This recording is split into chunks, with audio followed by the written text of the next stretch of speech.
ప్రతి ఒక్కరు గురించి ప్రార్థన చేద్దాం. మనల్ని మనం దేవుని సన్నిధి కొరకు, ఆయన కృప కొరకు, ఆయన బోధ కొరకు, ఆయన రాజ్యం కొరకు మనల్ని మనం సిద్ధపాటు చేసుకుందాం. ప్రతి ఒక్కరు గురించి ప్రార్థన చేద్దాం.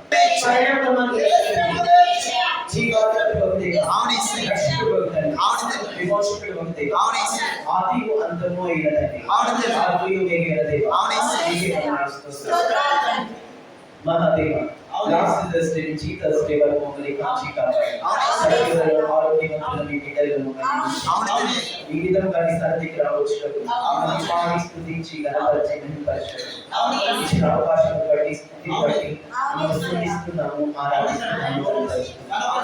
మిమ్మల్ని సమీపించడానికి అర్హత లేని వారు పాపులలో నువ్వు ప్రధాన పాపం అయినప్పటికీ ప్రభు మీ అనంత పేరు చేత మీ కుమారుని బలియాగము ద్వారా ఇదిగో మీ ఎదుట కృష్ణుడు అవ్వాలని ప్రకటించుటకు మీరు ఇచ్చిన ఈ అవకాశం బట్టి మిమ్మల్ని స్తుతిస్తూ ఆరాధిస్తూ దైవంతో వస్తుతోను ప్రభువు ఏదైనా మీ సన్నిధిని మోకరించి రెండు చేతులు పైకెత్తి మమ్మల్ని కాపాడిస్తూ దేవా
ప్రతి ఒక్క బిడ్డ ఈ వాక్య విధానంలో వారి జీవితంలో దూరత ప్రారంభించాలి చేయడానికి ఏ క్షమాపణ ఉందేమో కానీ ఆత్మ విషయమైన పాపములకు, ఆత్మ విషయమైన దూషణ విషయమైన పాపములకు, వాక్య విషయమైన పాపం ఏ మాత్రం క్షమాపణ లేదు అని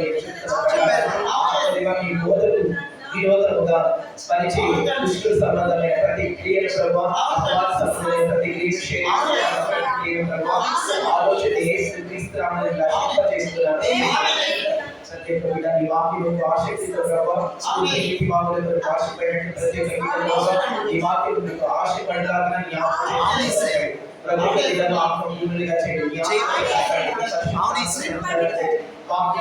వారిని దేవుని ప్రభావ ఆలోచించబడిన వారి ఈ దేవాలయాన్ని ధ్యానవరంగా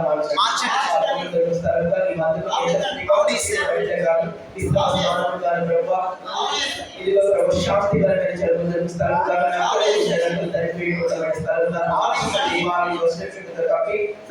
సమాధానాన్ని స్థాపిస్తూ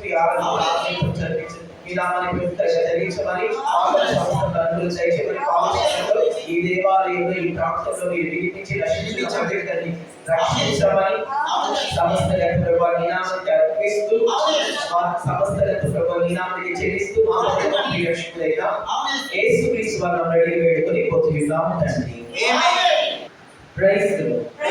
హల్లెలూయా. ఇక్కడ కూడి ఉన్న మీ అందరికీ మన ప్రభువు రక్షకుడైన యేసుక్రీస్తు ప్రభువారి యొక్క ప్రశస్తమైన నామములో, పరిశుద్ధమైన నామములో రక్షించిన శుభములు వందనములు తెలియజేయుచున్నాను. హల్లెలూయా. ఎస్తోను బిడ్డ మీరంతా బాగున్నారా? ప్రభుత్వంలో వర్తించున్నారా?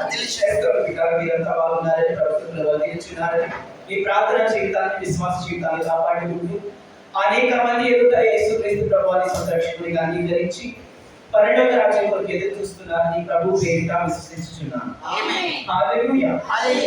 దేవుని వాక్యాన్ని నేర్చుకోవడానికి ఆర్ యు రెడీ? దేవుని వాక్యాన్ని నేర్చుకున్నాం. మొదటి వాక్యంగా ఆదికాండము 17వ అధ్యాయము 20వ వాక్యం. ప్రతి ఒక్కరు పిలిచేసి ఆదికాండము 17వ అధ్యాయము 20వ వాక్యం. ఇష్మాయేలును గూర్చి నీవు చేసిన వారిని నేను వింటిని. ఇష్మాయేలును గూర్చి నీవు చేసిన మనవి నేను వింటిని. ఇదిగో నేను అతనిని ఆశీర్వదించి అతనికి సంతానాభివృద్ధి కలుగజేసి అత్యధికముగా అతన్ని విస్తరింపచేసేదను. అతడు 12 మంది రాజులను కనును. అతనిని గొప్ప జనముగా చేసేదను.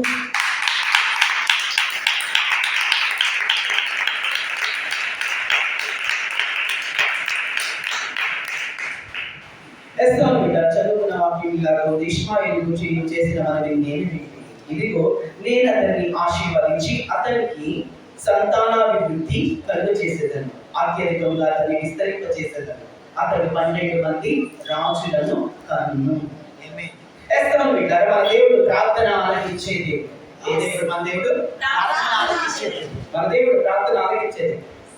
మన దేవుడు ప్రార్థన ఆలకించు దేవుడిగా పరిశుద్ధ గ్రంథం మొత్తంలో మనకు కనిపిస్తారు. పరిశుద్ధ గ్రంథాన్ని మనం చదివితే మన దేవుడు ప్రార్థన ఆలకించే దేవుడిగానే కనిపిస్తాడు. అలాగే మన వ్యక్తిగత జీవితంలో, మన పర్సనల్ లైఫ్ లో చూసుకుంటే, మన ఈ వ్యక్తిగత అనుభవాన్ని మనం పరిశీలించుకుంటే కూడా ప్రార్థన చేసి అనేకము పొందుకున్న అనుభవం మనందరికీ ఉంటుంది. అవునా కాదు? మన వ్యక్తిగత జీవితాన్ని చూసుకుంటే ప్రార్థన చేసి మనం పొందుకున్న అనుభవాలు మనందరికీ ఉంటాయి. ప్రార్థన చేస్తే దేవుడు నాకు అనుగ్రహించాడు, ఈ మేలు చేశాడు అనే టాపిక్ మీద సాక్ష్యం చెప్పమని ఆహ్వానిస్తే ప్రతి ఒక్కరి దగ్గర సాక్ష్యం ఉంటుంది. అర్థమవుతుందా? పలానా టైంలో నేను దాని విషయమే ప్రార్థన చేస్తాను, గాడ్ కార్యం చేశారు, దేవుడు అద్భుతం చేశారు, ప్రభు అద్భుతం చేశారు అనే సాక్ష్యం ప్రతి ఒక్కరి దగ్గర. అవునా కదా? నేను మొరపెట్టాను, నేను కన్నీరు కార్చాను, నేను మోకరించి అడిగాను, నేను చేతులెత్తి అడిగాను, ప్రభువారు గొప్పగా ఆన్సర్ చేశారు, గొప్పగా అద్భుతం చేశారు, నా ప్రార్థనకు సమాధానం వచ్చిందనే మాటను, సాక్ష్యాన్ని మనం దగ్గర ప్రతి ఒక్కరి దగ్గర ఉంటుంది. అవునా కదా? ఎంతమంది వింటారు? మన దేవుడు ప్రార్థన ఆలకించే దేవుడు. కారణం, మన దేవుడు ప్రార్థన ఆలకించే దేవుడు. అబ్రహాం గారు ప్రార్థన చేశారు. ఎంతమంది వింటారు? అబ్రహాం గారు ప్రార్థన చేశారు. ఇష్మాయేలును దేవుడు తిరస్కరించి నీ దగ్గర నుంచి పంపించేసే, అతడు నీ వారసుడు కావు అని అబ్రహాం గారికి దేవుడు చెప్పారు. ఎందుకు చెప్పారు అంటే, అబ్రహాం గారికి ఇష్మాయేలు వాగ్దాన పుత్రుడు కాదు, దేవుడి నిర్ణయ పుత్రుడు కాదు. దేవుడి సంకల్పం చొప్పున అబ్రహాం గారికి ఇష్మాయేలు పుట్టలేదు. దేవుడు నడిపిన మార్గంలో, దేవుడు చెప్పిన మార్గంలో, దేవుడు చెప్తే చేసిన పని వలన పుట్టిన వాడు కాదు ఇష్మాయేలు. అబ్రహాం గారు అర్థమవుతుందా? దేవుడి నిర్ణయం కాదు, దేవుడి సంకల్పం కాదు, దేవుడి వాగ్దానం కాదు, దేవుడి ఆలోచనే కాదు అసలు. వీటిని చేయడం వల్ల ఏమి కాకపోయినా అబ్రహాము గారు చేసిన పని వలన పుట్టిన వాడే ఇష్మాయేలు. అబ్రహాం గారి కుమారుడిగా పుట్టిన వాడే ఇష్మాయేలు. అలాంటి ఇష్మాయేలు గారి గురించి దేవుడు మాట్లాడుకోవద్దు, నీ దగ్గర నుంచి పంపించేసి నీ వారసుడు కానే కాదు, సారా పుట్టిన వాడు నీకు కుమారుడు, వాగ్దాన పుత్రుడు, అతనికి ఇస్సాకు అని నువ్వు పేరు పెడతావు, అతడే నీకు కుమారుడు, అతడే నీకు వారసుడు, అతడి నుంచే నేను నా వాగ్దానం నెరవేరుస్తాను, అతడు వాగ్దాన పుత్రుడు, నిర్ణయ పుత్రుడు, నావే అది అని దేవుడు చెప్తారు.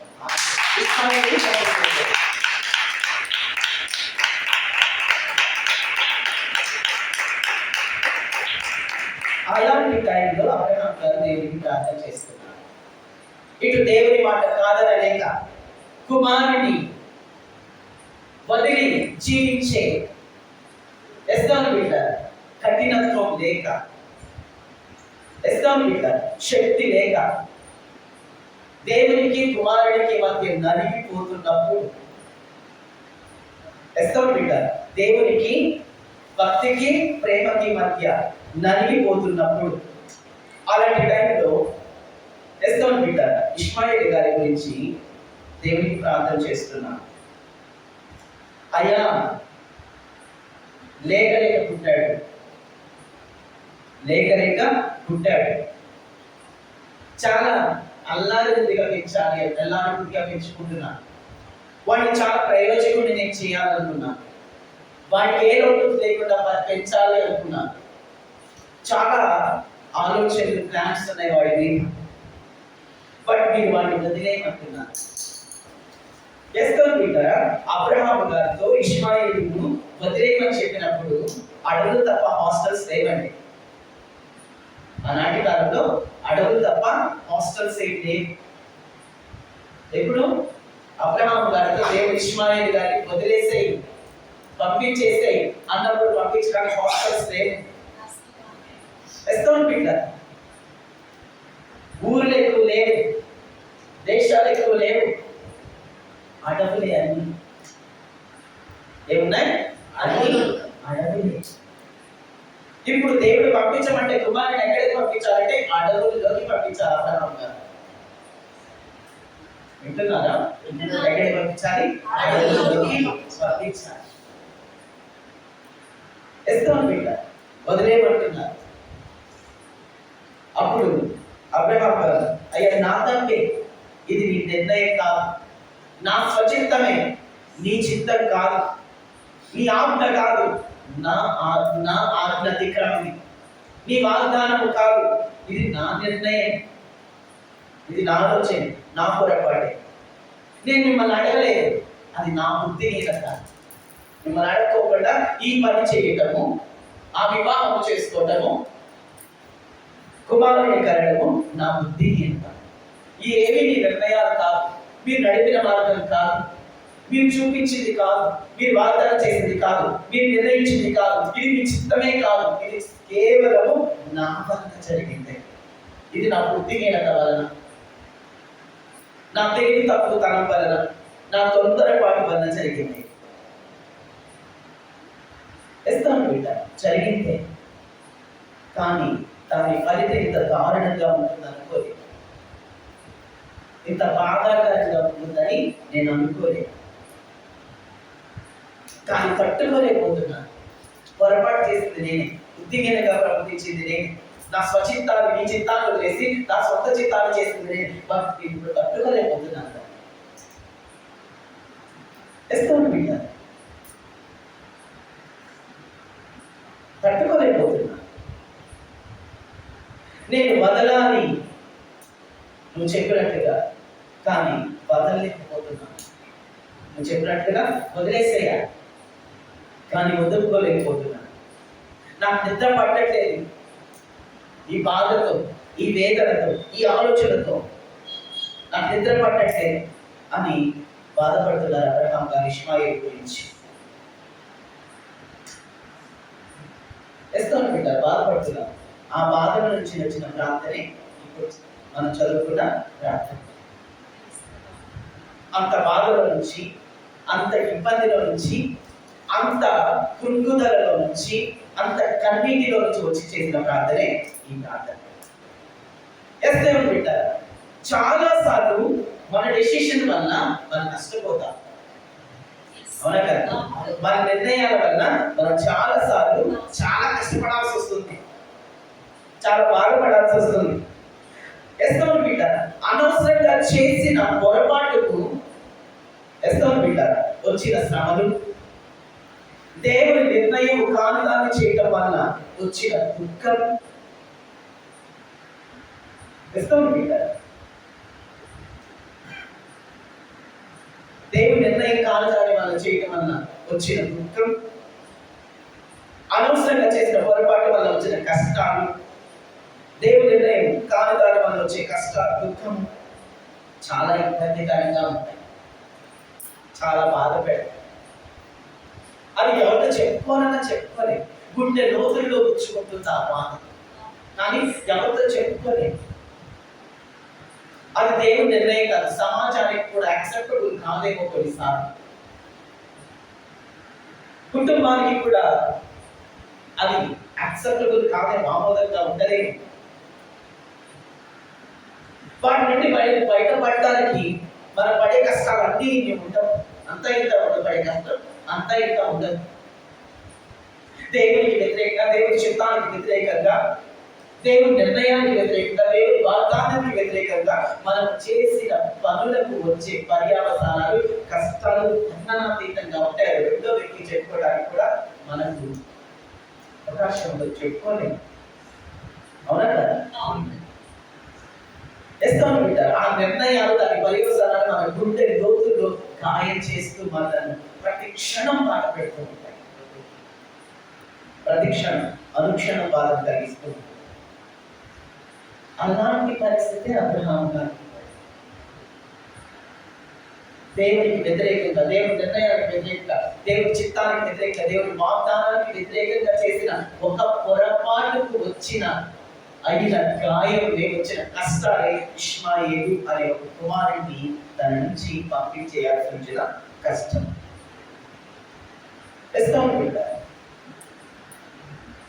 అబ్రహాం గారికి అదే వచ్చిన కష్టం, దాని వల్లే వచ్చింది కష్టం. చాలా పొందిపోతున్నారు తండ్రి. అప్పటికే 100 సంవత్సరాలు చేశారు. భార్య 90 సంవత్సరాలు వచ్చేసాయి. కానీ దేవుడు అంటాడు, వాడు నీకే కొడతాడు బిడ్డ, నీకే కొడతాడు కుమారుడు, వదిలే అంటున్నారు. బిడ్డ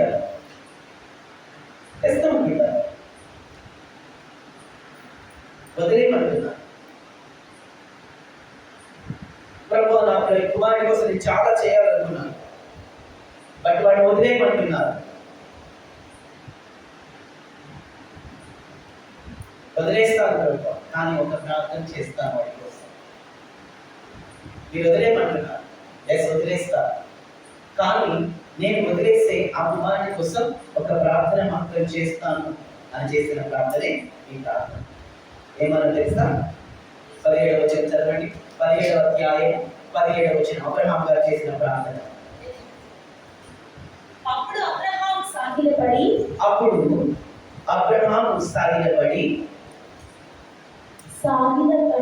నూరేళ్ల వానికి సంతానం కలుగునా, 90 ఏళ్ళు చాలా కలుగునా అని మనస్సులో అనుకునేది. 18వ వచనం అబ్రహాము ఇష్మాయేలు నీ సన్నిధిని బ్రతుకు అనుగ్రహించుము అని దేవునితో చెప్పారా? ఎవరు ప్రార్థన చేశాడు? అబ్రహాము ఇష్మాయేలు నీ సన్నిధిని బ్రతుక అనుగ్రహించుమని మనం చేశాడు. ఒకే ఒక ప్రార్థన చేస్తాను ప్రభు అని చెప్పి అబ్రహాము చేసిన ప్రార్థన తెలుసా? ప్రభువా, నేను వాడిని వదిలేస్తాను,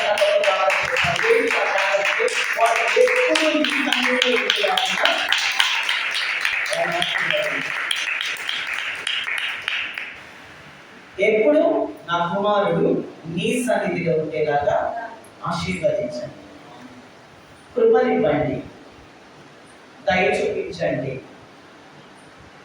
అని అబ్రహాముతో ప్రార్థన చేశారు. ఎప్పుడు నా కుమారుడు నీ సన్నిధిలో ఉండేలాగా కృపనివ్వండి. The best parental prayer. తల్లిదండ్రులు చేసిన ఒక గొప్ప ప్రార్థన ఏదైనా ఉందంటే ఇది ఉత్తమమైన ప్రార్థన. ఏ తల్లిదండ్రులు తన కుమార్తె విషయమై చేయదగిన ఉత్తమమైన ప్రార్థన ఏదైనా ఉందంటే చేయదగిన నా కుమారుని ఈ సన్నిధిలో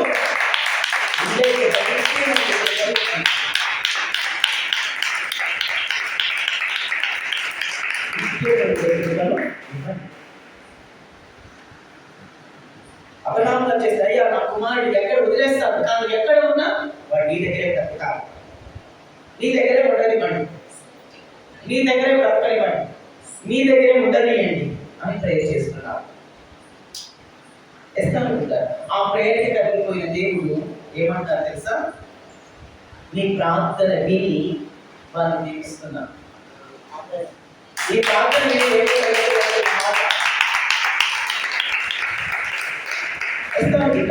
ఈ ప్రార్థన విని అబ్రహాము గారు చేసిన ప్రార్థన, ఈ ప్రార్థన విని దేవుడు అంటున్న మాట ఏంటో తెలుసా?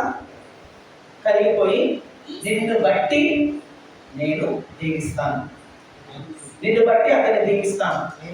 నిన్ను బట్టి ఇష్మాయేలు నేను దీవిస్తాను. ఇక్కడ ఒక మాట చెప్పనా, ఒక ప్రార్థన దేవుని ఏర్పాటులో, దేవుని సంకల్పంలో, దేవుని చిత్తంలో, దేవుని నిబంధనలో, దేవుని వాగ్దానములు లేని వారిని కూడా ఆశీర్వదించింది. అర్థమవుతుందా? ఇష్మాయేలు దేవుని వాగ్దానం కాదు, దేవుని చిత్తం కాదు, దేవుని నిబంధన కాదు, దేవుని ఏర్పాటు కాదు, దేవుని సంకల్పం కాదు. కానీ అబ్రహాం గారు చేసిన ప్రార్థన ఒక సంకల్పం, దేవుని సంకల్పంలో, దేవుని నిర్ణయంలో, దేవుని వాగ్దానంలో, దేవుని నిబంధనలో లేని వారిని కూడా ఆశీర్వదించేలా చేసింది.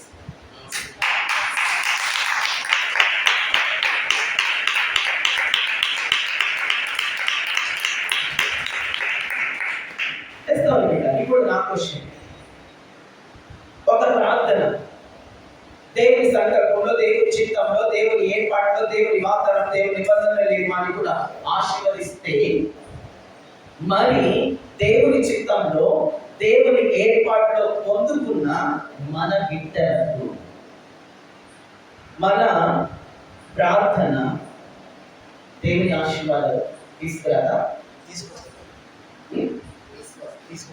దేవుని చిత్తంలో, దేవుని నిబంధనలో, దేవుని ఏర్పాటు ప్రకారంగా మనము పొందుకున్న మన బిడ్డలకు మనం చేసే ప్రార్థన దేవుని ఆశీర్వాదాలు తీసుకురాదా? తీసుకురాదా? తీసుకొస్తుంది. ఎందుకు వ్యర్థమవుతుంది? మన కుమారుడి కొరకు, మన కుమార్తెల కొరకు మనం చేస్తే ప్రార్థన ఎందుకు వ్యర్థమవుతుంది? మన బిడ్డల కోసం మనం చేసే ప్రార్థన ఎందుకు వ్యర్థమవుతుంది? వ్యర్థం కాదు, ఎప్పటికీ వ్యర్థం కాదు. మన బిడ్డల కోసం మనం చేసే ప్రార్థన వాగ్దానంలో లేనివాడిని ఆశీర్వదిస్తే, నిబంధనలో లేనివాడిని ఆశీర్వదిస్తే, ఏర్పాటు కానివాడు అబ్రహాం గారికి పుట్టాలని దేవుడు ఏర్పాటు చేయలేదు ఇష్మాయేలుని. అదే అగ్రిక దేవుడు నిర్ణయించరా. సారాను పెళ్లి చేసుకోవడం దేవుని చిత్తం కాదు, ఆమెకి కుమారుని కనడం దేవుని చిత్తం కాదు. అబ్రహాం కాదు, హాగరును దేవుని చిత్తం కాదు, దేవుని చిత్తం కాదు. అలా దేవుని చిత్తంలో లేని వానికి, దేవుని చిత్తంలో లేని ఏర్పాటు లేకుండా పుట్టిన వారికి దేవుడు ఆశీర్వాదాలు ఇస్తే ప్రార్థన విని, మరి నీ వివాహం దేవుని చిత్త ప్రకారం జరిగింది కదా, నీకు పుట్టిన బిడ్డలందరూ దేవుని చిత్త ప్రకారం పుట్టారు కదా, ఏర్పాటు ప్రకారం. మరి నీ బిడ్డల కోసం చేసే ప్రార్థన వారికి ఆశీర్వాదం కాదా? ఎందుకు వ్యర్థమవుతుంది? ఎందుకు ఆశీర్వాదం కాదు? ఎందుకు వ్యర్థమవుతుంది? మన బిడ్డల కోసం మనం చేసే ప్రార్థన ఎప్పటికీ వ్యర్థం కాదు. అది వారికి ఆశీర్వాదం. ఆశీర్వాదం. నీ దోషమైన చేతులెత్తి నీ కుమారుడు కొరకు, నీ కుమార్తెల కొరకు ప్రార్థన చేస్తే రేయి మొదటి చామున అది వారికి కాపుదల, వారికి ఆశీర్వాదం, వారికి భద్రత, వారికి విజయం. ఎస్తామని పెట్టారు. వారు వెళ్ళే దగ్గర కన్నా నువ్వు వెళ్ళి కాపాడలేవు, నువ్వు వెళ్ళే దగ్గర కన్నా వెళ్ళి వారి బుద్ధుల్ని, వారి నడకలు నువ్వు సరి చేయలేవు. కానీ నువ్వు ప్రార్థన చేస్తే, చేతులెత్తి ప్రార్థన చేస్తే, ఆ ప్రార్థన నీ కొడుకు కాళ్ళను, నీ కూతురు కాళ్ళను పెడదారులు పట్టనివ్వకుండా, చెడ్డ స్నేహాలు చేయకుండా, చెడు పనులు చేయకుండా కాపాడుతుంది. ఎస్తామని పెట్టారు. అవును అంటారు కదా, కుమారులను కుమార్తెలు కనగల వారి బుద్ధులను కనగలమా అని. నిజమే, బుద్ధిని కనగలి ప్రార్థన చేస్తే ఆ బుద్ధిని కంట్రోల్ చేసేవాడు ఉన్నాడని గుర్తుంచుకోవాలి.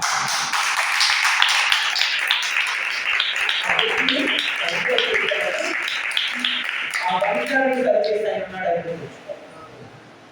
సరైపోతుంది ప్రార్థన చేస్తే. ఎలా చేయాలి? నీ నిర్దోషమైన చేతులైతే నీ కుమారుడు కొరకు, కుమార్తెల కొరకు ప్రార్థన చేయాలి. తప్పనిసరి ప్రేయర్ చేయాలి. ఉంటా అబ్రహాం గారు ప్రేయర్ చేస్తారు. నా కుమారుడు మారలేదు, నా కుమార్తె మారలేదు, నా కుమారుడు ఏమి సార్ ఎందుకు లేదు? ప్రార్థన చేయట్లేదు అంతే. నువ్వు ప్రార్థన చేయట్లా, నశించిపోదు. ప్రార్థన చేయట్లా, ప్రార్థన చేయట్లేదు. అదే కారణం అబ్రహాం గారు ప్రార్థన చేస్తారు. దేవుడు ఆలకించారు. ఆలకించి అంటాడు, నువ్వు నీ కుమారుడిని వదిలేస్తే చాలా బాధపడుతున్నావు కదా, వాడి భవిష్యత్తు ఏమవుతుందో అని చాలా చింతిస్తున్నావు కదా. నీకు నీ కుమారుని వదిలేస్తూ చాలా బాధపడుతున్నావు, చాలా దుఃఖిస్తున్నావు. ఎందుకోసం దుఃఖిస్తున్నావు, ఎందుకు బాధపడుతున్నావు అంటే వాడి ఫ్యూచర్ ఏమవుతుంది, వాడి ఫ్యూచర్ ఏంటి. నా దగ్గర ఉంటే నేను చాలా వాడికి మంచిగా ప్లాన్ చేశాను. వాడి ఫ్యూచర్ గురించి, వాడి భవిష్యత్తు గురించి నేను మంచిగా ప్లాన్ చేశాను. ఇప్పుడు దేవా నువ్వు నన్ను వదిలేమంటున్నావు, మరి వాడి ఫ్యూచర్ ఏమవుతుంది అని ఆలోచిస్తున్నావు కదా. వాడికి ఏమవుతుందో చెప్తాను నేను, వాడికి ఏమవుతుందో చెప్తాను విని.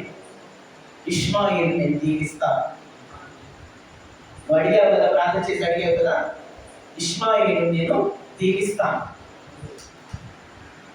అలాగే తండ్రి లేని మనకి పిల్లలు ఎవరైనా ఇస్తారా, వాడికి పెళ్ళవుతుందా అని నువ్వు ఆలోచిస్తున్నావు కదా. వాడికి పెళ్ళవుతుంది, వానికి వివాహం జరుగుతుంది, వానికి సంతానం కలుగుతుంది. 12 మంది, ఆ సంతానంలో 12 మంది కుమారులు కలుగుతారు. వాళ్ళ ఒక్కరు కూడా చచ్చిపోరు. వాళ్ళ ఒక్కరు కూడా అర్థాలకు చావు. అలాగే నిష్ప్రయోజకులు కాదు. 12 మందిలో ఒక్కరు కూడా నిష్ప్రయోజకులు కాదు. నిష్ప్రయోజకులు కాదు. అంత మాత్రమేనా, ఆ 12 మంది రాజులు అవుతారు.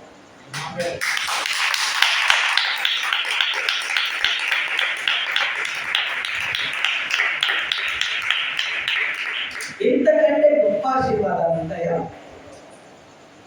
ఇంతకంటే గొప్ప ఆశీర్వాదం ఉంటుందా? వింటారు.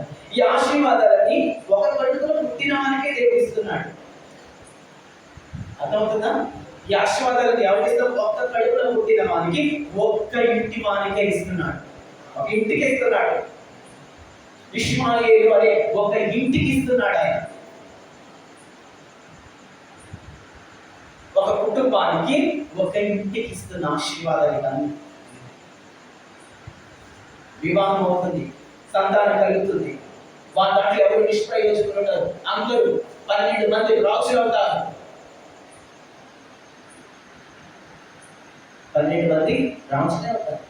ఇది ఒక ఇంటికి, ఒక కుటుంబానికి, ఒక ఇంటికి ఇస్తున్న దేవుడు ఇస్తున్న ఆశీర్వాదం. ఈ ఆశీర్వాదాలు ఇష్మాయేలు సంతానం అంటే ఎవరు? అరబ్ కంట్రీస్ లో ఉన్నవారంతా, గల్ఫ్ కంట్రీస్ లో ఉన్నవారంతా ఇష్మాయేలు సంతానమే కదా. ఇష్మాయేలు సంతానానికి ఉన్న సంపద ఎంత? అసలు లెక్కలేనంత సంపద ప్రపంచంలో. వారు ఏంటంటే ధనవంతులు ఎవరు లేరు. వాళ్ళ దగ్గర ఉన్నంత డబ్బు ఎవరి దగ్గర లేరు. అగ్రరాజ్యం అమెరికా కూడా భయపడదు. పెట్టారా? అగ్రరాజ్యము అధిపతులు ఎంత కేకలు వేస్తున్నా, ఎన్ని వార్నింగ్లు ఇస్తున్నా భయపడదు. ఎందుకంటే వారి దగ్గర విస్తారమైన సంపద ఉంది. మరి ఈ సంపద వారి కష్టం వలన, జ్ఞానం వలన వచ్చిందా, వారి టాలెంట్ వలన వచ్చిందంటే నో, లేదు. వారు బాగా చదువుకొని 99% మార్క్స్ సాధించిన గొప్ప విద్యావేత్తలు అనుకున్నారా? నో, చదువు లేదు, టాలెంట్ లేదు. వారి కంపెనీలో పనిచేసే వారంతా ఇతర దేశస్తులే. వీరు మాత్రం బంగారం చెక్కులు, బంగారంతో పొదిగించిన కార్లు, బంగారంతో పొదిగించిన టాయిలెట్లు, బంగారం పూతలు పూసిన విమానాల్లో తిరుగుతూ, తెల్లటి బట్టలు కట్టుకొని తిరుగుతూ ఉంటారంతే. కానీ వీరికి ఏ టాలెంట్, ఏ జ్ఞానము ఏది. కానీ విస్తారమైన సంపద, విస్తారమైన సంపద. ఇది వారి జ్ఞానం వల్ల, వారి టాలెంట్ వల్ల, వారి యొక్క చదువు వలన వచ్చిందనుకుంటున్నారా? నో, ఒకే ఒక్కరి ప్రార్థన వల్ల.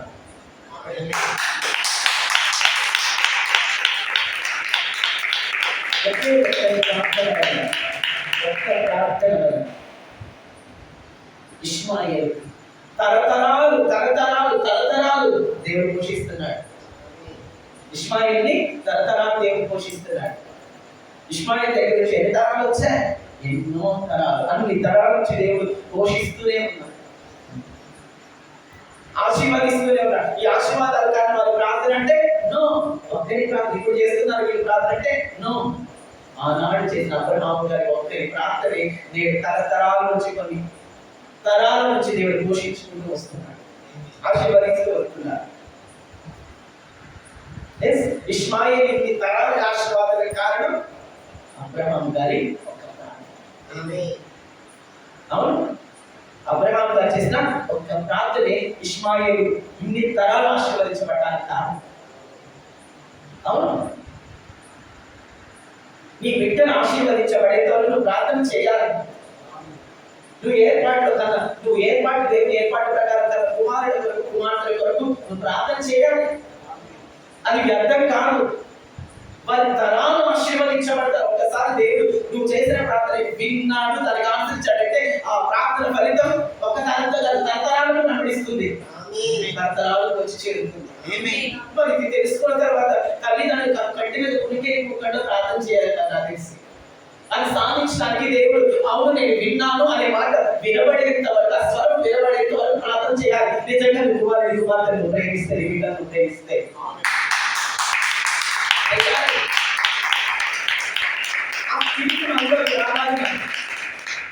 నువ్వే సంపాదిస్తే 24 గంటలు కష్టపడ్డా, నీ బ్రతుకునంతా కష్టపడ్డా, నీ నిద్ర కోసం నువ్వే సంపాదిస్తావు. ఇష్మాయిల్ కష్టపడ్డా ఇవ్వడానికి? దేవుడు ఎటు తొవ్వినా బాగున్నాయి, నూనె బాగులేదు. ఎటు తొవ్వినా నూనె, కష్టపడాల్సిన అవసరమే లేదు.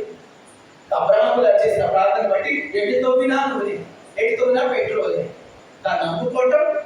గుర్తుంచుకోండి, ఒకవేళ ఆ అరబ్ కంట్రీస్ లో ఎవరైనా పేదవాళ్ళు ఉంటే ఆ ప్రభుత్వం వారికి నెలకి కొన్ని వేల యూరోలు ఇస్తుందంట బ్రతకడానికి. బ్రతికే చక్కగా పౌరుడు అయినందుకే నువ్వు పని చేయవద్దు, మాట చేయవద్దు, ఉద్యోగం వద్దు, నువ్వు చదవద్దు, పౌరుడు అయ్యావు కదా, ఇన్ని వేల యూరోస్ ఇస్తావు, బ్రతుకు రావచ్చులాగా హాయిగా బ్రతుకోండి.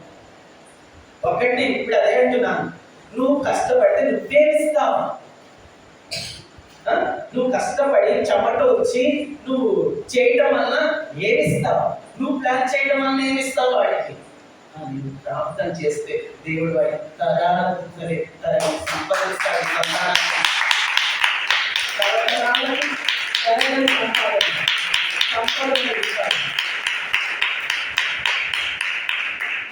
నిజంగా అచీవ్ చేసుకోవడానికి ప్రతి తల్లిదండ్రులు నీ బిడ్డలను ప్రేమిస్తే నువ్వు మోకరించి ప్రార్థించాలి, నడుస్తూ ప్రార్థించాలి. ఆ ప్రార్థన దేవుడు విని నేను నీ మొరవించాను, నీ కుమారుని ఆశీర్వదించాను, నీ కుమారుని ఆశీర్వదిస్తాను, నీ కుమార్తెను ఆశీర్వదిస్తాను, నేను వదిలిపెట్టాను నీ బిడ్డలను అనే స్వరం వినిపించేంత వరకు పట్టుదలతో ప్రార్థించాను. నిజంగా నీ బిడ్డలను ప్రేమిస్తే చేయాలి. నిజంగా నిజమైన తల్లిదండ్రులు అయితే నిజంగా నీకు కడుపు తీపి ఉంటే అవును చేయాలి. మరి వారి గురించి ప్లాన్ చేయడం చేయాలి. చేయకపోతే లెక్కలమ్మ చెప్పాలి. దేవుడు గుర్తుంచుకోండి, వాడికి బోధ చేయకపోతే, వాడి సరైన మార్గంలో నడవమని చెప్పకపోతే, అర్థమవుతుందా? సరైన మార్గంలో నడవమని చెప్పకపోతే, వాడికి మంచి భవిష్యత్తు ఇవ్వకపోతే దేవుడికి లెక్క చెప్పాలి. కానీ నీవు వాటికి తరాలకు సరిపడా దేవుని సంపద ఇవ్వాలంటే, దేవుని ఆశీర్వాదాలు ఇవ్వాలి అంటే మాత్రం నువ్వు మోకరించి ప్రార్థన చేయాలి. వాటి వరకు నువ్వు చేతి విజ్ఞాపన చేయాలి.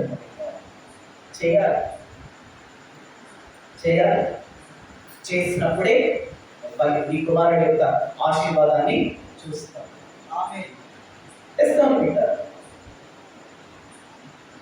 ఒక్క అబ్రహాము గారి ప్రార్థన ఎన్ని తరాలకు ఆశీర్వాదకరంగా మారిపోయింది. ఈ తరాల్లో ఎన్ని వేల మంది, ఎన్ని లక్షల మంది పుట్టారు ఇష్మాయేలు గారికి? ఎన్ని కోట్ల మంది పుట్టారు? ఎన్ని కోట్ల మంది పుట్టారు ఇష్మాయేలుకి? వారందరూ సంపన్నులే, వారందరూ ఆశీర్వదించబడిన వాళ్ళే. దేనికి మాట ప్రార్థన చేస్తున్నందుకు కాదు, వారు పశ్చాత్తాపడుతున్నందుకు కాదు, వారు జ్ఞానులైనందుకు కాదు, వారు విద్యావేత్తలైనందుకు కాదు, వారు టాలెంటెడ్ పర్సన్స్ అయినందుకు కాదు. అబ్రహాం గారి ప్రార్థన బట్టి ఎన్ని కోట్ల మంది సంపన్నులుగా ఆశీర్వదించబడ్డారు, ఆశీర్వాదపడుతున్నారు. మరి నీకు ఒకరో ఇద్దరో ముగ్గురో పిల్లలకు నువ్వు ఇవ్వలేమా దేవుని ఆశీర్వాదాన్ని ప్రార్థన చేసి? ఇన్ని వేల మంది, ఇన్ని లక్షల మందికి, ఇన్ని కోట్ల మందికి అబ్రహాము గారి ప్రార్థన ఆశీర్వాదాలు తెచ్చి పెడితే, మరి నీకున్న ఒక్కడో ఇద్దరో ముగ్గురు కుమారుడు కుమార్తెలు ఈ ప్రార్థన సరిపోదా దేవుని ఆశీర్వాదాలు తీసుకురావడానికి? సరిపోతుందా? బిడ్డ. సరిపోతుందా? నువ్వు ఏ వీడిపోయినా పర్వాలేదు, ఆయన ప్రార్థన చేసి ఆశీర్వాదం ఇస్తే వాడి బ్రతుకే మారిపోతుంది, వాడి లైఫే మారిపోతుంది, వాడి భవిష్యత్ తరాలన్నీ మారిపోతాయి. ఎస్, మారిపోతుంది. గుర్తుంచుకోండి, సమస్యకి పరిష్కారం ప్రార్థన. అందుకే నేను ఎప్పుడు ప్రేయర్ చేయండి అని చెప్తుంటాను. నా స్టేటస్ లో కూడా సమస్య ఎవరైనా తెలియపరిస్తే ముందు ప్రార్థన చేయండి అని స్టేటస్ పెడతాను. ఎందుకంటే ఆ 24 స్టేటస్ ఉన్న 24 గంటలు చూచిన ప్రతి ఒక్కరు చేస్తున్న ప్రార్థన దేవుడు వినకుండా ఉంటారా? ఆ 24 గంటలు చూచిన వారంతా ప్రార్థన చేస్తారు. 10 నిమిషాలు, ఆ 10 నిమిషాలు ఒక 50 మంది చూసి 10 నిమిషాలు ప్రార్థన చేస్తే ఎన్ని నిమిషాలు అవుతున్నాయి? ఎన్ని నిమిషాలు అవుతున్నాయి? 500 నిమిషాలు అవుతున్నాయి. అబ్రహాం గారు, తండ్రి నా కుమారుని నీ సన్నిధిలో ఉండే కృపని ఇవ్వండి అని ప్రార్థన చేయడానికి ఎన్ని నిమిషాలు పట్టుంటుంది? నిమిషం కూడా పట్టదు. కానీ మనం చేసే నేను పెట్టిన స్టేటస్ చూసి 500 నిమిషాలు చేసిన ప్రార్థన దేవుడు ఆలకించారా? అవును, అదే నా నమ్మకం. ప్రార్థనే ప్రతి సమస్యకు పరిష్కారం. అందుకే నేను సమస్య అన్న వారి గురించి 24 గంటల ప్రార్థన విజ్ఞాపన స్టేటస్ లో పెడతాను. అర్జెంటుగా ప్రార్థన చేయండి. పరిష్కారం ప్రార్థనే కాదు. అబ్రహాం గారు ప్రార్థన చేశారు. దేవుడు అన్నాడు, నీ ప్రార్థన ఆలకించింది.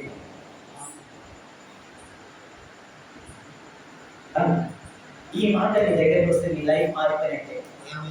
నీ ప్రార్థన ఆలకించింది అన్న దేవుడి స్వరం నీకు వినిపిస్తే నీ లైఫ్ మారిపోతుంది. నీ కుమారుడి లైఫ్ మారిపోతుంది. నీ సంతానం యొక్క లైఫ్ మారిపోతుంది. నీ బిడ్డల యొక్క లైఫ్ మారిపోతుంది. మారిపోతుందంటే నీ పిల్లలకు నువ్వు ఇంజనీరింగ్ డాక్టర్ చేయగల కృపతో దేవుని కృప పొందుకున్న వారిగా చేయి. దేవుని కృప పొందుకున్న వారిగా చేయి. దేవుని కృప చూపమని దేవుని విజ్ఞాపన చేయి. ప్రభు వాడికి కృప చూపించయ్యా, వాడు ఎలా ఉన్నా ప్రభు కృప చూపించు, వాడి మీద కృప చూపించు.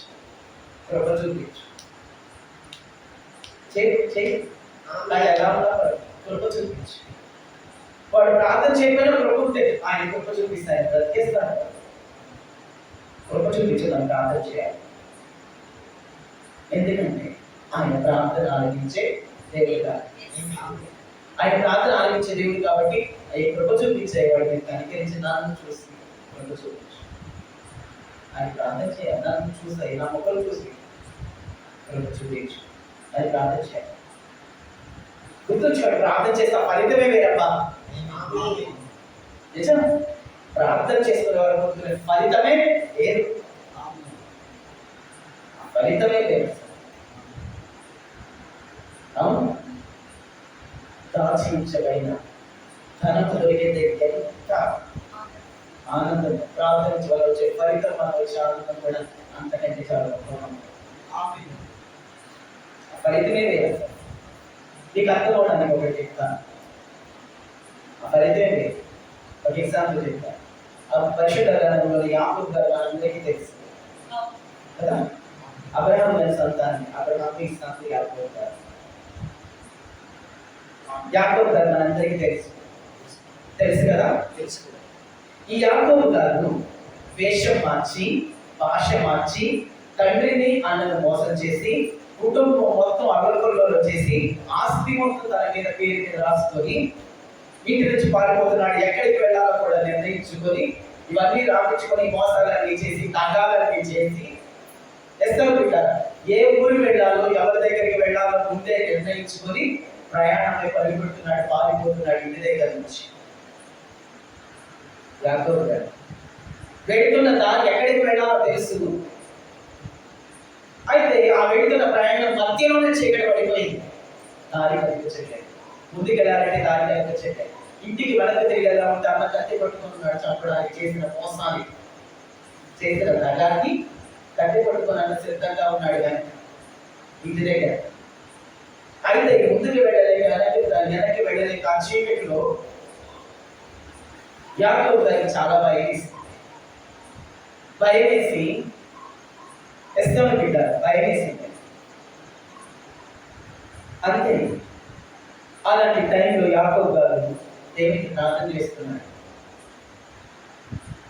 ఎస్తేరు బిడ్డ అలాంటి టైంలో యాకోబు గారు దేవునికి ప్రార్థన చేస్తున్నారు, ప్రేయర్ చేస్తున్నారు. ఏమన్నా తెలుసా? ప్రభువా, వేషం మార్చి భాష మార్చి మా నాన్నని మోసం చేశాను, మా అన్నయ్య మోసం చేశాను, ఆస్తి మొత్తం నా పేరు మీద రాపించుకున్నాను. అయ్యా, నేను పాపులలో నేను ప్రధాన పాత్రని, నేను పెద్ద మోసగాడిని అయ్యా అని ప్రార్థన చేస్తున్నాడు అనుకుంటున్నారా? నో. తండ్రి, నాకు భయం అవుతుంది, నువ్వే నన్ను కాపాడు.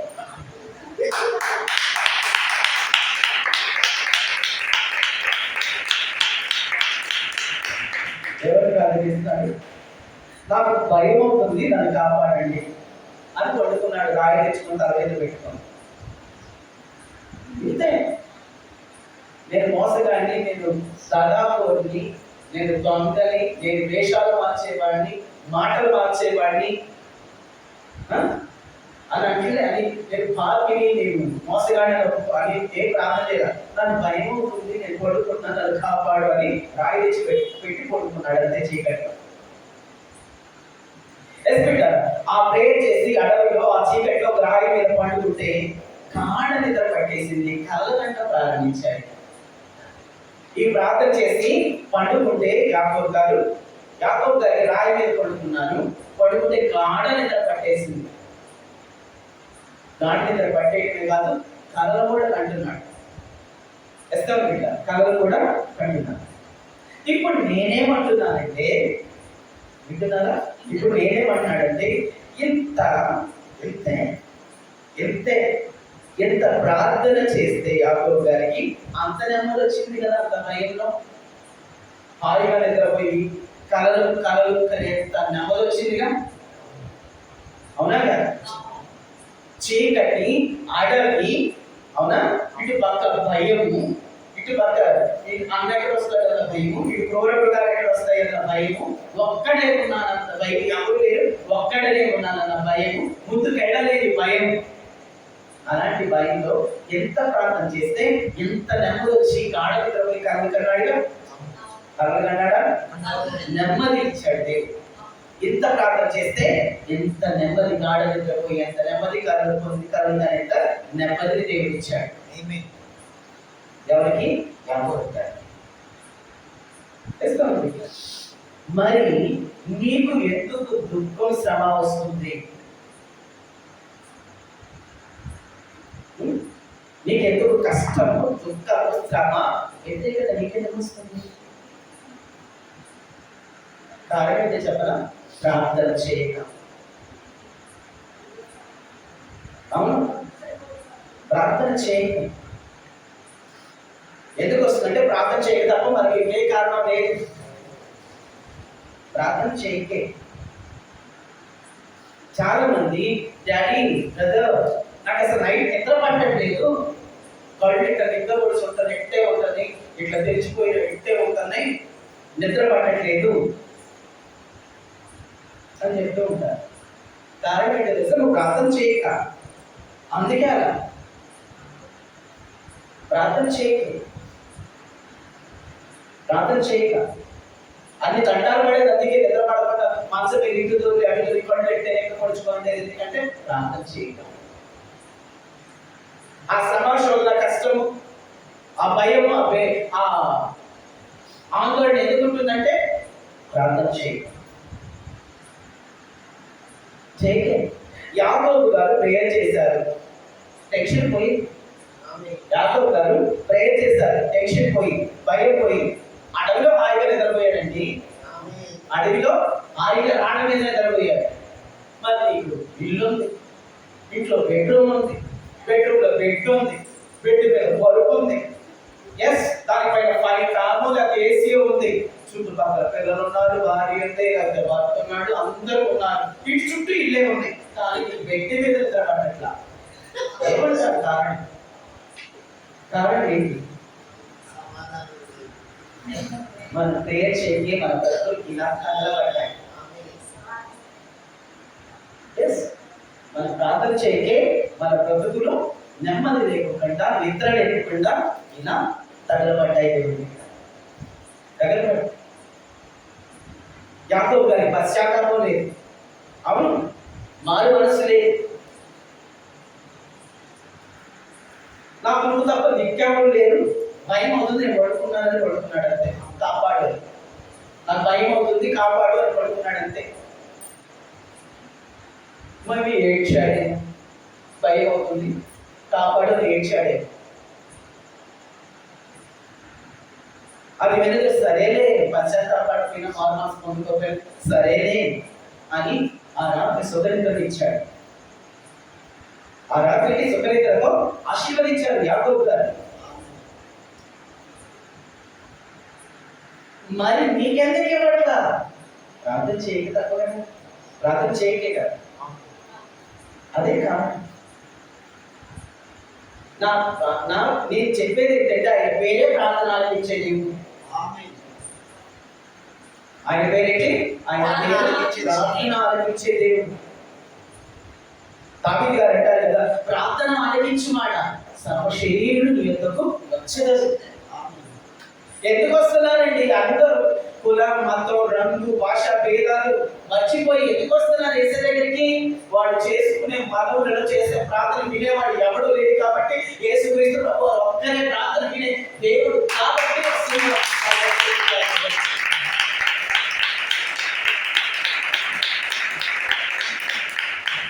నేను కలిగి ఉన్న దేవుడు ప్రార్థనను ఆలకించే దేవుడు. వారికి ఆ దేవుడు లేక, ప్రార్థన ఆలకించేవాడు లేక, ఆలకించి సమాధానాలు ఇచ్చేవాడు, కార్యాలు చేసేవాడు, విడుదల ఇచ్చేవాడు దేవుడు లేక వస్తున్నారు సర్వశక్తిలో ఆయన దగ్గర. వస్తున్నారు, అందుకే వస్తున్నారు. ఏంటి నీ ప్రార్థన జీవితం?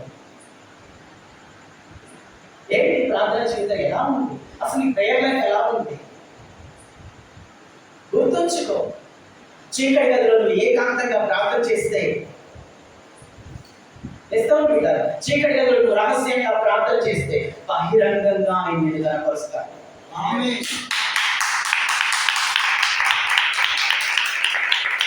చీకటి గదిలో ఒంటరిగా రహస్యంగా ప్రార్థన చేస్తే బహిరంగంగా ఆయన మీద కనపరుస్తాడు. నువ్వు చీకటి గదిలో ఒంటరిగా వ్యక్తిగత ప్రార్థన లేకుండా బహిరంగంగా వచ్చి ప్రార్థన చేస్తే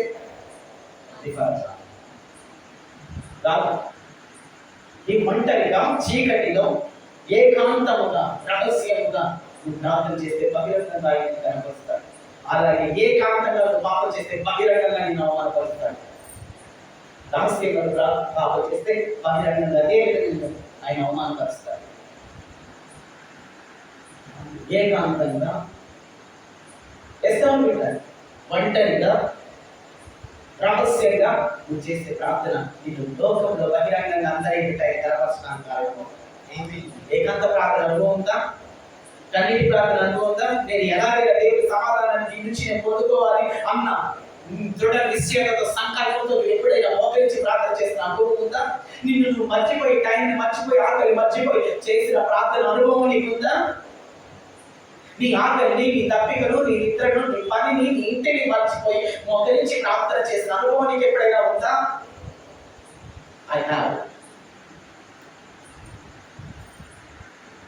ఉందా?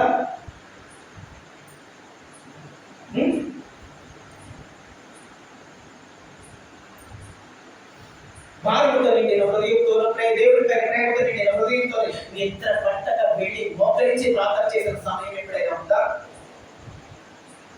కలిపేసుకొని ఉందా? మోకరించి ప్రార్థన చేసిన సమయం ఎంత ఏకాంతంగా చేసినా, నైట్ అంతా చేసినా, ఏకాంతంగా చేసినా, వేకువజామున చేసినా, అయినా దేవుడి మీద ప్రేమ చాపక నడుస్తూ, పని చేస్తూ, ప్రయాణం చేస్తూ ప్రార్థన చేసిన అనుభవాలు నీకు ఉన్నాయా? ప్రార్థనలో దేవుడితో పెరుగులాడిన సమయాలు ఎప్పుడైనా ఉన్నాయా నీకు? అయ్యా అయ్యా అయ్యా అని అట్టలు తిరిగి అయ్యా తీర్చే మీ మీద తప్పే ఉన్నారు. అట్టలు తిరిగి ఆయన వెళ్ళకోకుండా అడ్డు పడి చేసిన ప్రార్థన అనుభవం నీకు ఉందా? నీ దగ్గరకు వచ్చిన ఆయన్ని వెళ్ళిపోకుండా అడ్డంగా ఆగే ఆగే అని ప్రార్థన చేసిన అనుభవం నీకుందా?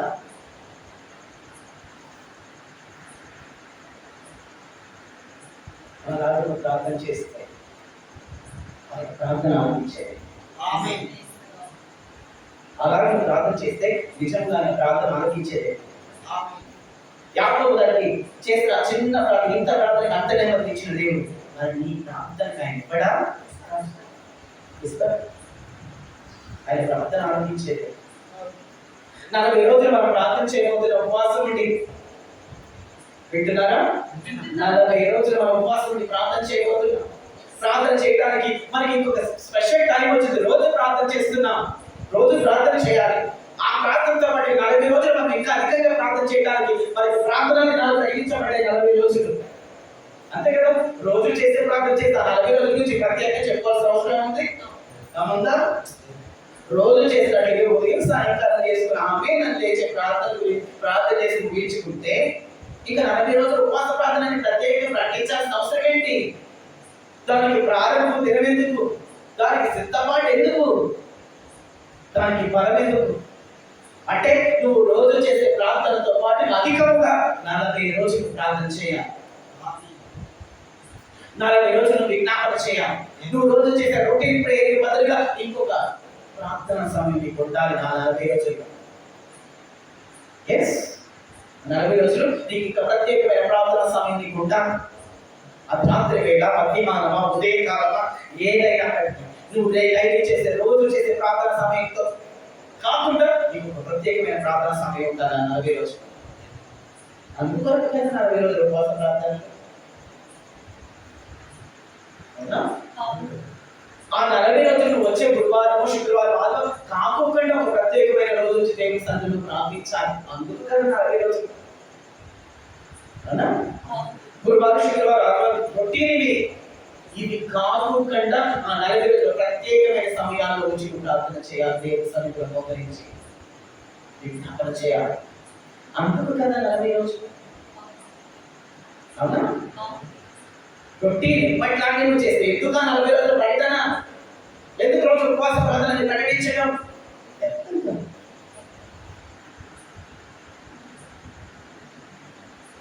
ఉపయోగించుకోండి. 40 రోజుల ఉపవాస ప్రార్థన ఉపయోగించుకోండి. ప్రార్థన సమయాలు తెచ్చుకోండి. విజ్ఞాపన చేయండి, రోదన చేయండి, దేవునికి అడ్డం తిరగండి. అడ్డం తిరిగి ఆప్యాయని విజ్ఞాపన చేయండి. ప్రార్థన ఆలకించేవాడు గొప్ప సమాధానాన్ని ఇస్తాడు. ఎస్, ప్రార్థన ఆలకించేది గొప్ప సమాధానాన్ని అనుగ్రహిస్తాడు. గొప్ప సమాధానాన్ని ఆయన అనుగ్రహిస్తాడు. అబ్రహాం గారి ప్రార్థన ఆలకించి ఇష్మాయిల్ గారికి ఇచ్చిన గొప్ప సమాధానం, గొప్ప ఆశీర్వాదం. యాకోబు గారి ప్రార్థన ఆలకించి ఇచ్చిన గొప్ప నెమ్మది. నువ్వేం ఎక్స్పెక్ట్ చేస్తున్నావు? తాను ఇస్తాడు. నిజం నిజం. నేను సవాలుగా మాట్లాడుతున్న విషయాలు నిజంగా మంచి తల్లివి, తండ్రివి అయితే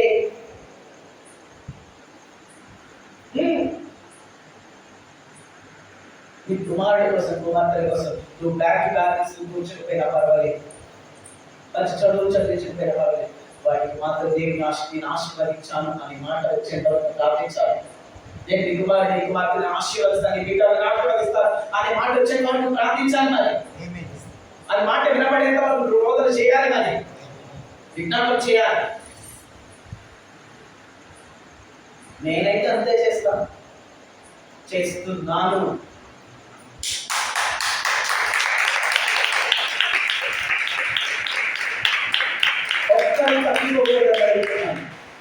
ఒక్కరు తప్పిపోవడానికి అందరూ అభిషక్తులే కావాలి. అందరూ అభిషక్తులే కావాలి. అందరూ ప్రార్థన చేయవారి కావాలి. అందరూ దేవుని ప్రేమించే వారి కావాలి. అందరూ ఆశీర్వదించే వారు కావాలి. అందరూ స్వస్థపరిచే వారు కావాలి. అందరూ అపార మస్తుకు దేవుని కొరకు దారిపోసే వారు కాదు. అందరూ దీర్ఘాయుష్మంతులు కావాలి. అందరూ ఆరోగ్యవంతులు కావాలి. అందరూ బలవంతులు కావాలి. అందరూ ర్యాంకర్స్ కావాలి. సమాజానికి, దేవునికి సమాజానికి ఉపయోగకరంగా, అలాగే దేవునికి మహా ఉపయోగకరమైన సంతానం ఉండాలి. క్షేమం ఉండాలి, భద్రత ఉండాలి, అభిషేకం ఉండాలి, తీర్మానం ఉండాలి, గురు ఉండాలి, దేవుని పట్ల ప్రేమ ఉండాలి, సమస్య స్థాయికి పరిగెత్తే గొప్ప నిరీక్షణ ఉండాలి. నా కుమారుడికి కుమార్తె చేస్తున్నారు. బహిరంగంగా వ్యక్తిగతంగా కూడా రోజున చేస్తారు, పోరాడతాను విషయం లేదు. అందులోనే సంఘం కూడా నా కుమారుడి కుమార్తె వారికి భద్రత రావాలి, సమాధానం రావాలి, భక్తి రావాలి, విశ్వాసం రావాలి, ప్రేమించాలి, వీరుడు కావాలి, విశ్వాస వీరుడు కావాలి, పాపలు రక్షించాలి, రక్షణ నుండి కుటుంబాలు కావాలి. దేవుని సన్నిధిలో వారు సాగిన ఆరాధించాలి అని నా సంఘం ఇద్దరి గురించి ప్రార్థన చేస్తాను.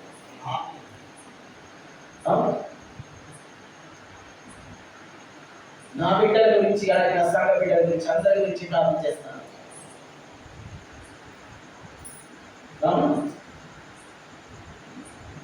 ఒక గొర్రె నేను తండ్రినన్ను మర్చిపోయి, నేను అభిషిక్తుడనన్ను మర్చిపోయి, పాపం గురించి నాతో పాపం గురించి నేను పాపం చేస్తున్నాను అనే దాన్ని తప్పుగా కాకుండా, పశ్చాత్తాపంతో బాధతో కాకుండా, దానిలో కూడా మంచిగా వెతుక్కుంటూ నేను మంచిగానే బతుకుతున్నాను, అందువల్లే చేస్తానని చెప్పుకుంటుంటే నా గుండె పరుగుపోతుంది, బద్దలైపోతుంది. ఏంటి విపరీతం? ఈ గొర్రె మారాలి, వెంటనే ప్రార్థన చేస్తారు. వెంటనే ఈ కుమార్తె మారాలి, ఈ కుమారుడు మారాలి. ఇలా ఉండడానికి వీలేదు నా కుమారుడి కుమార్తె. పాపాన్ని అసహించుకునే వారికి నా కుమారుడి కుమార్తెలు ఉండాలి, దేవుని ప్రేమించే వారికి నా కుమారుడి కుమార్తెలు ఉండాలి, రక్షించే వారికి నా కుమారుడి కుమార్తెలు రక్షించబడే మనలో ఉండాలి. నా బిడ్డలు పరలోకంలో ఉండాలి, నరకంలో ఉండకూడదు. వెంటనే బాగా స్టార్ట్ అవుతుంది. అలాగే ఖండించాల్సిన టైంలో ఖండిస్తాను, గద్దించాల్సిన టైంలో గద్దిస్తాను, ప్రేమించాల్సిన టైంలో ప్రేమిస్తాను, ఆదరించాల్సిన టైంలో ఆదరిస్తాను. భోజనం పెట్టాల్సిన టైంలో భోజనం పెట్టాలి, అనర్హమైన టైంలో భోజనం పెట్టాలి. నీకు భోజనం ఇవ్వలేదు అంటే నువ్వు అర్హుడ రాదు, అర్హంగా బ్రతకట్లేదు ఆ భోజనానికి. నేను పెట్టు నా నుంచి వచ్చే భోజనం దేవుడు నాకు అనుగ్రహించింది, దానిలో నేను నీకు పెడుతున్నానంటే దేవుని కృప పొందాలని అర్థం. నీకు ఆ కృప దొరక నీకు ఆ భోజనం అందజేస్తే దేవుని కృప కోల్పోయి నీ బ్రతుకు మారింది, నీ ఆలోచన మారింది, నీ భక్తి మారింది, నీ జీవిత విధానం మారింది. అందుకే నీకు పవిత్రమైన పాత్రలో నీ పరిశుద్ధుల చేతులలో పరిశుద్ధుల పాత్రలో నీకు ఏది అందట్లేదు అని అర్థం. వేణున్న వాడి వేణుగా అవును అందట్లేదు అని అర్థం. దుఃఖించాలి, ఏడవాలి, గుండెలు కొట్టుకోవాలి, జీవితాలు సరి చేసుకోవాలి దానికోసం. ఎందుకంటే అది ప్రతిష్ఠితమైన పాత్రలలో ఉంది. ఎస్తరు బిడ్డ నీకోసం ప్రార్థిస్తాను, మీకోసం కన్నీరు కాస్తాను, మీకోసం విజ్ఞాపన చేస్తాను, మీకోసం గుండెలు కొట్టుకుంటాను, మీకోసం నిత్యమాన్ని ఇస్తాను. Because you are my daughters and sons. You are all my sons and daughters in Christ. In my spiritual things. అవును, మీరు కూడా మీ కుమారుడు కుమార్తె ప్రార్థన చేయండి. నేను ఇదే సవాల్ చేస్తున్నాను, వారిని నేను ఆశీర్వదించాను దేవుని మాట నీకు వినబడేంత వరకు పట్టుదలతో ప్రార్థించాను. ఇప్పుడు నేను చెప్పే విధానాల్లో ఏ విధానం చేయలేదు, దాన్ని ప్రారంభించి ఆ విధానంలో ప్రార్థన చేయటం. నేను ప్రకటించాను లాస్ట్ వీక్ ప్రకటించాను, నీ జీవితంలో అన్ని నిద్రపోయే రోజులే ఉండకూడదు, అన్ని భోజనం చేసిన రోజులే ఉండకూడదు. నేను ఈ సంవత్సరంలో గుర్తుంచుకోండి, 104 రోజులు భోజనం చేయను, ఫాస్టింగ్ అండ్ ప్రేయర్. వారానికి 2 రోజులు అంటే సంవత్సరానికి వచ్చి 52 వారాలు అయితే వారానికి 2 రోజులు అయితే ఎన్ని రోజులన్నా 104 రోజులు ఫాస్టింగ్ అండ్ ప్రేయర్ చేస్తాను. అంటే 365 రోజుల్లో 104 రోజులు నేను తినకుండా ప్రేయర్ చేస్తాను.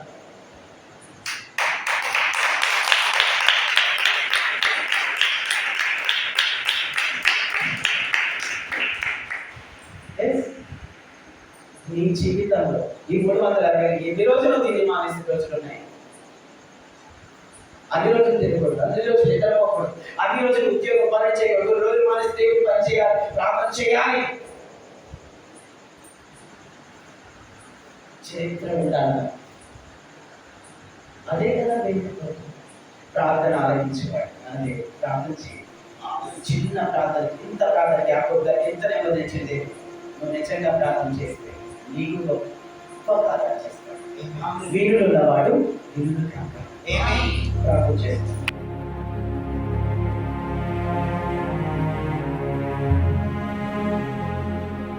పరిశుద్ధ ప్రేమ కలిగిన తండ్రి, మహాదేవ, మహా గొప్ప నీ బోధన బట్టి మా శిరస్సు వంచి నీకు పాదాల వందనాలు తెలియజేస్తున్నాం. మంచి బోధనకి తండ్రి మమ్మల్ని నీ ఆత్మ ద్వారా సంచరించి ఈ సత్యవాక్యాన్ని సరిగా విభజించి సదా కృతజ్ఞతలు ఈ కుమారుడు మమ్మల్ని మీ హక్కులు చేర్చుకొని ఇదిగో మా ప్రార్థన ఆలకించి మమ్మల్ని ఆశీర్వదించమని కోరుకుంటున్నాను.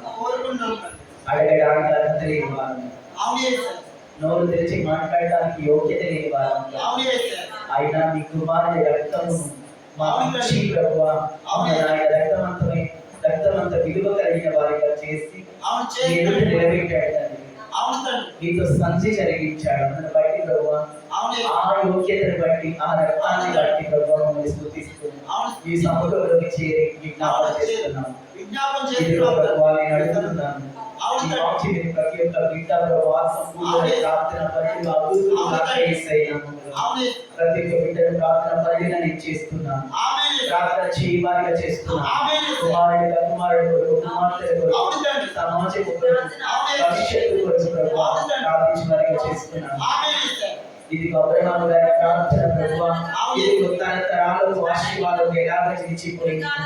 అలాగే బిడ్డలు చేయి ప్రార్థన, బిడ్డలు చేయి ప్రార్థన, వారి కుటుంబాలు, వారి కుమారుల తరాలకు ఆశీర్వాదకరంగా ఉండాలి. వారి ఆత్మీయ జీవితాన్ని బలపరిచేదిగా చేయండి.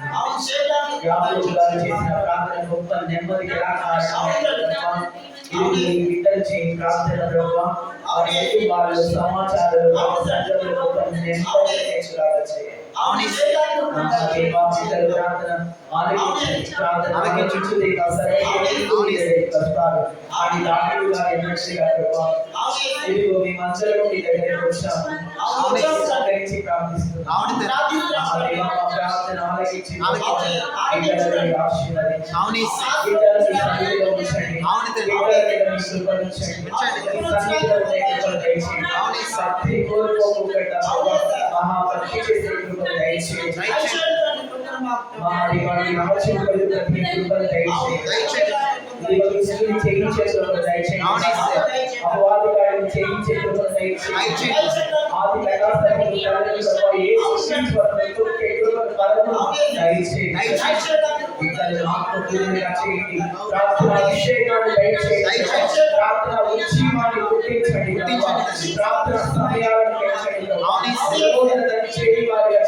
ఈ దేవాలయం ఇప్పుడు సాధించిన వారందరికీ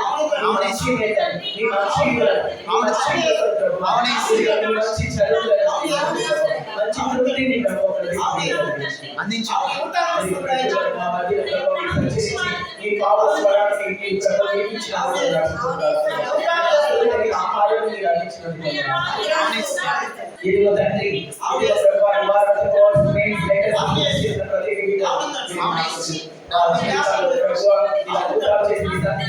సాక్షులుగా నిలబెట్టారు. అలాగే విద్యను విద్యార్థులను ప్రార్థిస్తున్నాము. క్యాన్సర్ వ్యాధిని చంపేస్తున్నాను యేసయ్యా. క్యాన్సర్ ని మందు రిలీజ్ చేస్తున్నాను ప్రభువా. మీరు చేయడానికి దాని వంశపారంపర్యంగా వచ్చే అందరి వ్యాధులుగా దాని అప్పుడు వ్యాధులు విరిచేస్తున్నాను. వంశపారంపర్యంగా విరిచేస్తున్నాను యేసయ్యా. మీరు విరిచేయడానికి అలాగే బయటికి పోవడం అమ్మగారిని ఆశీర్వదించండి. అమ్మగారికి మంచి ఆరోగ్యం శక్తి ఆరోగ్యాన్ని చేస్తున్నాను. అలాగే ప్రభువా ప్రతి ఒక్కరిని రక్షించండి ప్రభువా. ప్రభు మంచి వాతావరణం దయచేసినందుకు సన్నిధికి వాక్యానికి రాజ్యాంగాన్ని